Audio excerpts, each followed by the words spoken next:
بسم الله الرحمن الرحيم الحمد لله والصلاة والسلام على رسول الله وعلى آله وصحبه ومن والاه وشكان وبراني برز صلاي بالوردقار لهمو لايك لبرنامج أمروي درباري فقهي زكاة قسل سر زكاتي خشلو زيرو زيو كين برزان خشلي آلتون بتايبت خالي يكام ئێمە گرنگە ئەوەی بیزانین ئەوەیە کە زانایان بە کۆی دەنگ پێیان وایە کە ئاڵتون و زی و زەکاتیایە ناواجبە ئەگەر قاڵب بوون یا ئەگەر دراو بوون وەگە و دراوەی زمانی پێغەمبەر صلی الله عليه وسلم یا هەر دراوێکی ترمان ئەگەر هەبوو کانزاکەی ئاڵتون بوو یا زیو بوو یا ئەگەر ئاڵتون و زیمان کرد بە قاڵب ئەمانە زەکاتیایە ناواجبە. خاڵی دووەم بە هەمان شێوە زانایان کۆدەنگن لەسەر ئەوەی هەر کاتێک ئاڵتون و زیو بوون بە کاڵای بازرگانی واتە ئاڵتون و زی و با خشڵ بن بۆ زەڕەنگەرەکان ئەوانی دوکانی زەڕەنگەریان هەیە کە ئەوانە ئەو خشلانی لە دوکانەکانیانە هەیە کاڵای بازرگانین بۆ خۆڕازاندنەوە نین. عولەما ئیجماعەن ئیتیفاقەن قەناعەتیان وایە کە زەکات لەسەر ئەو خشلانە واجبە کە ئینسان بۆ وەکو کاڵای بازرگانی ئاڵوگۆڕی پێەکە. لەبەرەوە ئەمە هیچ مەجالی مناقەشەیتیان نییە. خلاف لەسەر چی دروست ئەبێ؟ خلاف لەسەر ئەوە دروست ئەبێ ئایا خشلێک کە هی ئافرەتێکە و ئەم ئافرەتە بۆ خۆڕەزاندنەوە بەکاری دێنێ ئایا ئەمە زەکاتی ئەکەوێت یا زەکاتی ناکەوێت؟ دێمە سەر ئەم خاڵە بە تەفسیل قسەی لەسەرەکەم. سەرەتا ئەوەی گرنگە ئەوەی بیزانین ئایا لە چەند زەکات ئەکەوێ. ئەگەر ئێمە گوتمان زەکاتی ئەکەوێ ئاڵتون زەکات لە چەند ئەکەوێ و ئەگەر وتمان لە زیو زەکات ئەکەوێ زیوەکان ئەگەر خشڵ بوون مستیلە بوون بازەنگ بوون ئەڵقە بوون لە چەند زەکات ئەکەوێ. بەڕێزان لە زمانی پێغەمبەر صلی الله عليه وسلم لە 20 دیناری ئاڵتون کە ئەو کاتە دینار ئاڵتون بووە باش ئاڵتونی عیارە 24 بووە لە 20 دینار زەکات کەوتووە. 20 دیناری زمانی پێغەمبەر صلی الله عليه وسلم کە کێشانی بۆ کراوە هەر دینارێک نزیکەی 4 غرام و ڕوبعێکە واتە 4 غرام پوینت 25 غرامێکە. ئەمە وەرە زەربی بکە زەربی 20 بکە ئەکاتە 85 غرام کەواتە نیسابی زەکاتی ئاڵتونی عیارە 24 لە شەرعا لە 85 غرام زەکاتەکەوێ. واتە ئەگەر خوشکێکمان هەبوو ئاڵتونەکانی عیاری 24 بوون ئێمە ناڵین لە 20 مسقاڵ زەکاتەکەوێ. ئەم 20 مسقاڵی ئێمە بەدەممانەوە گرتووە هەڵەیە.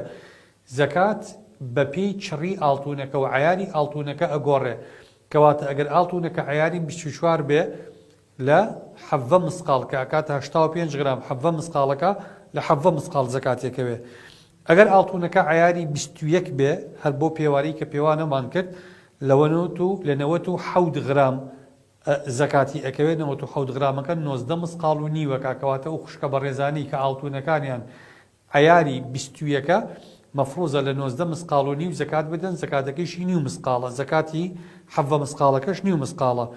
ئەو خوشکانی کە ئاڵتونەکان عیاریان 18ەیە ئاڵتونەکانیان عیاری 18 لە 114 غرام زەکاتەکەوێ 114 غرامەکە 22 مسقاڵ و نیوەکە کەواتە لە ئاڵتونی عیارە 18 لە 22 مسقاڵ و نیو مسقاڵ زەکاتێکەوێ.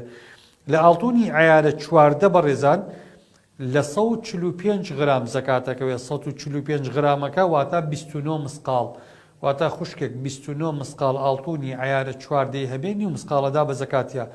لە ئاڵتونی عیارە 12 لە 170 غرام زەکاتەکەوێت 170 غرامەکە واتە 34 مسقاڵەکە.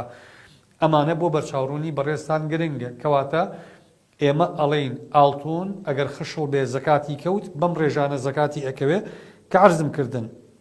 چۆن ئێمە بتوانین هەر خوشکێکی تر هەر ئاڵتونیەکی هەیە بزانین زەکاتی ئەکەوێ یا زەکاتی ناکەوێ؟ غرامی ئاڵتونەکەی بۆ نمونە چەند غرامە؟ غرامەکەی زەربی عیارەکەی ئەکەین باشە دابەشی 24 ئەکەین ئەگەر گەشتە 85 غرام ئەبێ زەکاتی بە نیو مسقاڵە و ئاڵتونە زەکات باگە نەگەشتە 85 غرام کەواتە زەکاتیایە واجب نابێ. خاڵێکی تر کە ئاگامان لێ بێ ئاڵتون و پارە کۆ ئەکرێنەوە بۆ ئەوەی بگەنە نیسابی زەکات باشە پارە و زیویش کۆ ئەکرێنەوە بۆی بگەنە نیسابی زەکات بەڵام ئاڵتون و زیو بەیەکا کۆ ناکرێنەوە بۆ ئەوەی نیسابی پێ تەکمیلەکەین. خاڵێکی تر کە گرنگە ئەوەی بیزانین ئەو ئاڵتونانەی کە خشڵن و ئێمە ئەڵین زەکاتی ئەکەوێ ئەبێ ئاگامان لە 3 مەرج بێ ئەبێ تایە نابێ. خاڵی یەکەم ئەبێ ئاڵتون و زیو بن چونکە بەردەگران بەهاکان زەکاتیان تیان نییە. ئەڵماس باشە گەوهەر زمڕۆد زوبەرجەت ئەمانە زەکاتیانە واجب نییە چونکە ئەستێکی زەکەوی نین. چۆن وتمان زەکات لەمە ڕاواجبە بێ بەڵام لە ئاسکا واجب نابێ؟ باشە زەکاتیش لە ئاڵتون و زی واجبە بێ بەڵام لە بەردەگران بەهاکانە واجب نابێ. خاڵێکی تر ئەو ئاڵتونی کە باسێکی زەکات تایە واجبە بێ و خشڵ بێ ئەبێ ئاڵتونێک بێ ڕێگە پێدراو بێ بەکارهێنانی ئەو ئاڵتونانی ڕێگە پێدراو نییە بەکار بێ ئەوە ئیتیفاقاً زەکاتیایە واجبە. بۆ نمونە کابرا دەفری ئاڵتونی هەبێ پیاڵی ئاڵتونی هەبێ مستیری ئاڵتونی هەبێ بۆ پیا و ملیوانکەی ئاڵتونی هەبێ بۆ پیا و ئەمانە زەکاتیایە ناواجبن چونکە حولیەکی حرامن ڕێگە پێدراو نین. خاڵێکی تر ئەبێ مەبەست لە بەکارهێنانی ئەو ئاڵتونەی کە ئێمە ئێستا قسەی لەسەرەکەین خۆڕازاندنەوە بێ ئەگیناوەکو عەرزم کردن ئەگەر مەبەست بازرگانی پێوەکردن بێ ئەوە ئیتیفاقاً زەکاتیایە واجبە و بە عروضی تیجارە حسێ بکرێ. زانایان بۆچی خلافیان هەیە لەسەرەوەی کە ئایا لە خشڵا زەکات دەکەوێت یا زەکات ناکەوێت دوو هۆکار وای کردووە زانایان بۆ چوونیان جیاواز بێ بەڕێزان. هۆکاری یەکەم ئەوەیە کە ئەم ئاڵتون و زیوە دەقێکی سەریحی لەسەر نییە. ئاڵتون کە پارە بێ یا کە قاڵب بێ یا کە کانزا بێ خۆڵ بێ ئەمە دەقی سەریحی لەسەرە کە زەکاتیایە واجبە. بەڵام کە ئەبێ بە خشەڵ دەقێکی سەریحی زۆر سەحیحمان لە بەردەسان نییە کە بڵین زەکاتیایە واجبەکە قەتعەن نەسێکی قەتعی مەبەستە ئایەتێکی سەریحی قورئان. هەرچەند حەدیثی صحیحی پێغەمبەرمانەیە صلی الله عليه وسلم بەڵام حەدیثەکان جێی مشتومڕن. خاڵی دووەم کە ئەوە ئەکا خلاف دروست بێ وا ئەکا خلاف دروست بێ ئەم خشڵانە ئەکەونە بینی دوو ئەگەرەوە. ئەگەرێکیان ئەوەیە ئەمانە ئاڵتونن ئاڵتون زەکاتی ئەکەوێ. ئەگەری دووەمیان ئەوەی ئەمانە کاڵای خۆڕازاندنەوەن کاڵای خۆڕازاندنەوە و مقتەنەیاتی ئینسان زەکاتی ناکەوێت. ئێوتمان ئینسان ئەگەر سیارەیەکی بۆ ژێرخۆی هەبێ زەکاتی ناکەوێت، خانوویەکی خۆی هەبێتیان شتەجێبێ زەکاتی ناکەوێت. بەڵام لێرا چونکە معدنەکە ئاڵتونە معدنی ئاڵتون لەگەڵ خشت و دار و بەرد و خاکە فەرقی هەیە. معدنی ئاڵتون خۆی معدنێکی زەکەویە. زانایان دەربارەی زەکاتی ئاڵتون چەند بۆچوونێکیان هەیە بەڕێزان. هەندێکیان پێیان وایە کە یەک جار زەکاتەکەی بدرێت لە هەموو تەمەنا کافیە. هەندێک پێیان وایە ئەگەر بە خواستن بیدەی بە خەڵک داوات لێ بکە خەڵکی هەژار بیان دەیتێ بیکەن بە خۆیانەوە بۆ مناسەبات زەکاتەکەی ئەوەیە. هەندێکیش پێیان وایە بەوەی زەکاتەکەی هەر وارد نییە، یعنی نە ساڵێک و نە بەخواستن هەر ئەسڵەن زەکاتی تیانە. طبعا ئەوانەی کاڵن زەکاتی تیانە زۆر کەمینەیەکی زۆر کەمن کە ئەڵێن زەکاتی تیانە. ئەگینا بەڕێزان بۆ نمونانن شافعیەکان وتویانە زەکاتی تیانێ. شافعیەکان مطلق وایە نەوت و شافعیەکان دوو قەولیان هەیە لەسەری. دواتر شافعیەکان ئەڵێن ئەگەر هات و ڕێژەی ئاڵتونەکە لە حەدی معقول چووە دەرەوە ئەبێ زەکاتی با ئافرەتەکە ئەبێ بە کەمز. باش حەدی معقول چییە شافعیەکان کە لە حەدی معقول چووە دەرەوە کوا چ عورفێک ئەوە ئەسەلمێنێ کەواتە ئەسڵ وایە ئافرەت زەکاتی ئاڵتونەکانی با بە پێی مەزەبی شافعیش کە زۆربەی ئەو ئاڵتونانی کە ئەمڕۆ ئافرەت هەیەی گەشتۆتە ئەو حەدە بۆ منە 50 مسقال 60 مسقال خوشکەیە 100 مسقالی هەیە. بۆچی ئەمانە زەکاتەکانی نەدەن؟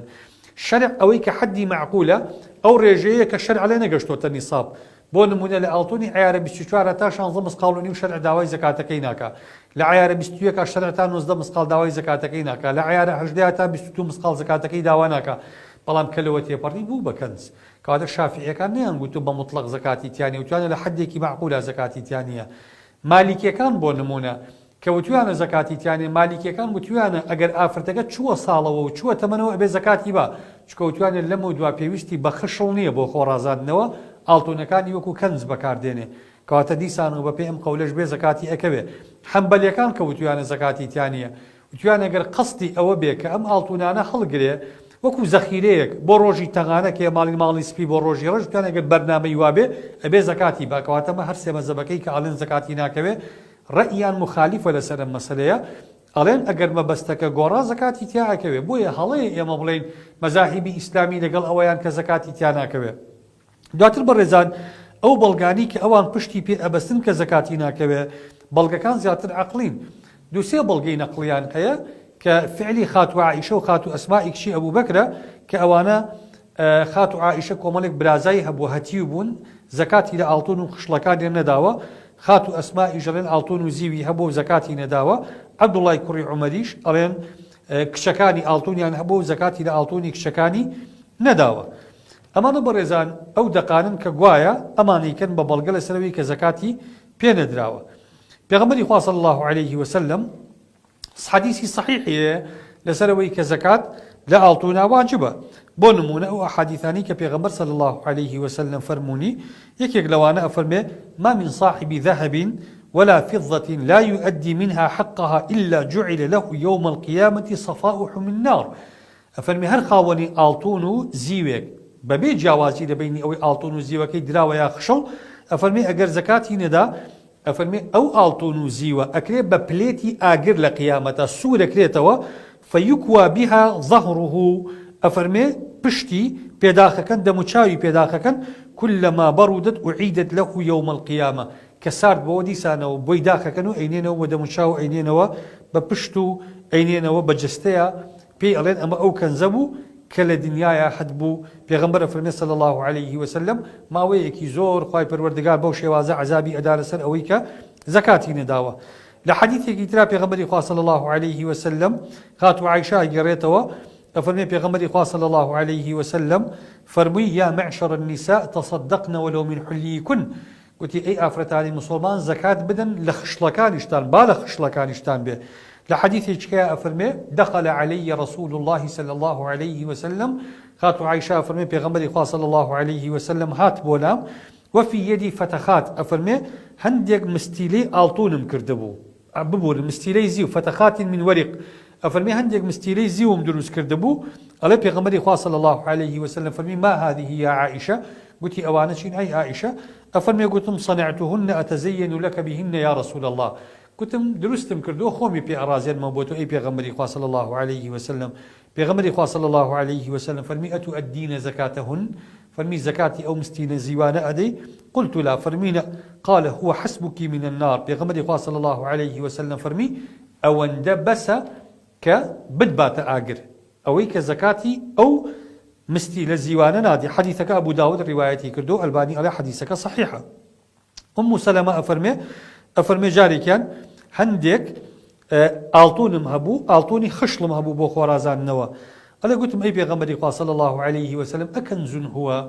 قلتم أما أو كنزيك أخوة أفرمي والذين يكنزون الذهب والفضة ولا ينفقونها في سبيل الله أما بكنز حسابك له بيغمبر صلى الله عليه وسلم فرمي ما بلغ أن تؤدي زكاته فزكي أفرمي أويك أقات حدي زكاتك بدا باشا يلا عندك روايات ترى أفرمي ما بلغ أن تؤدى زكاته فزكي فليس بكنز أفرمي أويك قشتو تحدي أوي زكاتي بدري أجر زكاتك يدرا بكنز حسابني حديثك لسانه وصحيحة عمري كل شعيبة جريته فرمي آفرتك يمني هات خزمت بيغمبر صلى الله عليه وسلم كشكي لقلابو كشكي دو بازغي آلتوني لدستابو بازغي آلتوني كان زور واضح بون لدستيا بيغمبر صلى الله عليه وسلم فرمي أتعطينا زكاة هذا فرمي زكاتي أو بازغانا أدي آفتك قلت نخير بيغمبر صلى الله عليه وسلم فرمي أيسرك أن يسويلك الله بهما يوم القيامة بالسوارين من نار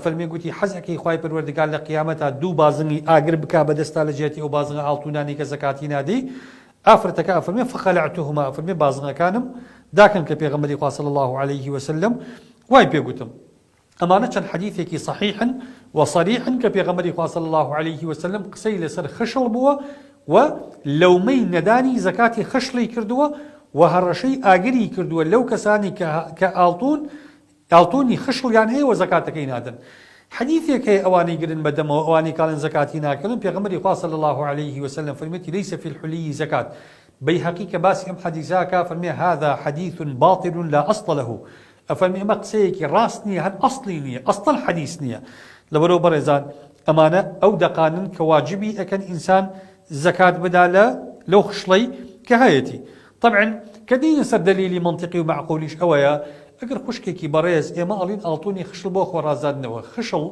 وكو عرزم كردن شرعتانا قا تحدي نصاب ريقا أدا آفت خوي برازيني توا بلام كجش تحدي نصاب يتر أول الرجال رجع بيدرا ودرتشوا أبي بكنس وأبي زكاتك بدري أجر زكاتك ندري بريزان حرامة دواتري ما بياويكي داماوي بدبخت لوانه كريتشي به لوانه داهاتكي مانغي مليون دينار به لوانه نخوشي هبه لمالو ام بياو بدبخته مالين اگر حو مليون نستوها بو أبي زكاتك بي بلام معقولة آفرتكي بريز شز مسقال ألطوني هيو ئاڵتونەکانی داناوە بۆ پۆست بەکاری دێنێ و بۆ خۆڕازاندنەوە خۆبادان بەکاری دێنێ بڵین وڵات تۆ زەکاتەکەی مەدە بەس ئەو بەدبەختەکە چییە ئێمە ساڵانە ڕوتیکەینەوە زەکاتی لەسەنین ئەمە منطق نییە لە شەرع بەڕێزان کەواتە ئێمە ئەڵێن شەرعی خوا منطقی عەدلی هەیە و زەکات حەقێکە پەیوەستە بە ماڵەوە کە پەیوەستە بە ماڵەوە ئەوە ناخوێنرێتەوە بۆ چمە بەستێک ئەم ئاڵتونەمانداناوە مادەم معدەنی ئاڵتون زەکاتی تایە عەرزم کردن معدەنی ئاڵتون وەکو معدەنی جلو بەرگ و قوماش و بەردوودار نییە بڵێن ئەگەر بۆ بازرگانی نەبێ زەکاتی تیانێ معدەنی ئاڵتون خۆی معدەنێکی ڕیبەوی معدەنێکی زەکەویە پێویستە زەکاتەکەی بدرێ لەبەرەوە بەڕێزان زۆربەی زانایانی معاصرینی وەکو شێخ بن باز و شێخ شەنقیطی و حتا ئیمامی سەنعانی و ئەمانە لەسەر ئەوە بوون کە زەکاتی ئاڵتونی خشەڵ واجبە ئەو خوشکە بەڕێزانی ئێمان ئەمڕۆ دنیای سنوی قیامەت احتیاط بکەن بۆ قیامەتی خۆتان خوشکانی بەڕێزان خۆتان قەرزاری خوا مەکەن ئاڵتون و زی و بەجێی دێڵن بە میرات ئەکەوێ دواتر ئیسفادەی نابێ بۆ کەس لەبەرەوە خۆتان قەرزاری قیامەت مەکەن زەکاتی ئەو خشلانی کە هەتا نەبیدەن وصلى الله وسلم وبارك على سيدنا محمد وعلى آله وصحبه أجمعين